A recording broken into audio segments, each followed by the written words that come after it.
SL infra projects కేవలం భూమిని నమ్మే సంస్థ కాదు, మీ కలలను నిజం చేసే భాగస్వామి. ఇల్లు కొనడం, ఇల్లు ఉండడం, సొంత ఇల్లు ఉండడం అంత ఇంపార్టెంట్ ఇష్యూనా? అంత ఇంపార్టెంట్ ఎవరు చెప్తారు? మా ఫాదర్ నాకు ఇప్పుడు ఒక మాట చెప్తుంటాడు, మనకి ఇల్లు ఉండాలి అని.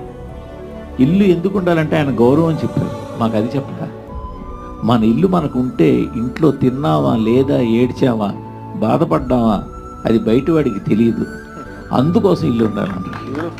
జనరల్ గా భూమి మీద తిరిగే దేన్నైనా నమ్మితే వాటిని మనం కాపాడాలి, కానీ అదే భూమిని నమ్మితే అది మనల్ని కాపాడుతుంది అని శోభన్ బాబు గారు చెప్పిన మాటలు, వాటిని ఫాలో అయ్యి ఆయన అక్షరాల వాటిని పాటించి వచ్చిన ప్రతి రూపాయి భూమి మీదే పెట్టాడు. ఆ భూమి మీదే రియల్ ఎస్టేట్ వ్యాపారం చేశారు. రియల్ ఎస్టేట్ కింగ్ అయ్యారు ఆయన. మామూలు విషయం కాదు అది. మేము కేవలం భూమిని అమ్మడం మాత్రమే కాదు, మీ భవిష్యత్తును నిర్మిస్తున్నాము. ఎస్ఎల్ ఇన్ఫ్రా ప్రాజెక్ట్స్, మీ విశ్వాసం మా బాధ్యత.